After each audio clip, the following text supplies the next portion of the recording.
آپ کو معلوم ہے کہ جب حضرت موسیٰ بنی اسرائیل کو لے کر مصر سے نکلے ہیں، اس کے بعد مرحلہ آیا کہ اللہ تعالیٰ نے حضرت موسیٰ کو کوہ طور پر طلب فرمایا تورات عطا کرنے کے لیے۔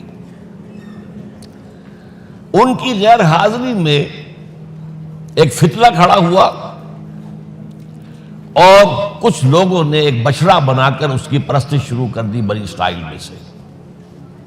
سامری کا بنایا ہوا بچڑا۔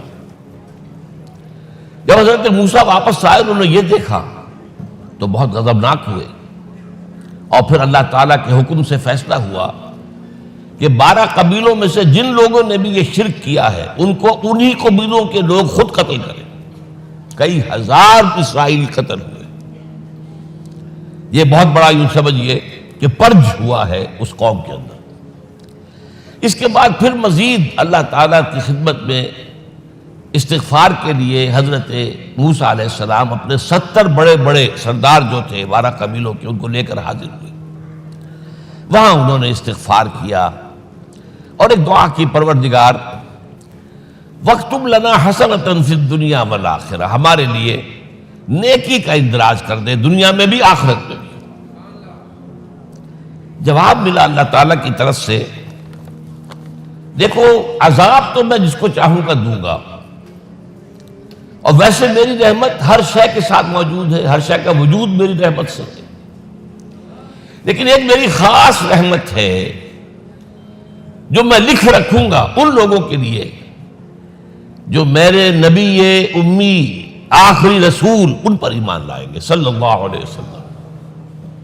وہ جب آئیں گے اور وہ نیکی کا حکم دیں گے، بدی سے روکیں گے، پاکیزہ چیزوں کو حلال قرار دیں گے، ناپاک چیزوں کو حرام قرار دیں گے، نوع انسانی کے اوپر جو بوجھ تھے جو اس وقت ہوں گے ان کو اتاریں گے۔ وہ جب آئیں گے تو جو لوگ فَالَّذِينَ آمَنُوا بِهِ نمبر 1، وَعَزَّرُوهُ نمبر 2، وَنَصَرُوهُ نمبر 3، وَاتَّبَعُوا النُّورَ الَّذِي أُنزِلَ مَعَهُ أُولَٰئِكَ هُمُ الْمُفْلِحُونَ۔ جو لوگ ان پر ایمان لائیں گے، ان کی تعظیم اور توقیر کریں گے، ان کی مدد کریں گے، اور جو نور ان کے ساتھ نازل کیا جائے گا یعنی قرآن، اس کی پیروی کریں گے، وہ ہوں گے جو فلاح پانے والے ہوں گے، میری خصوصی رحمت سے حصہ ان کو ملے گا۔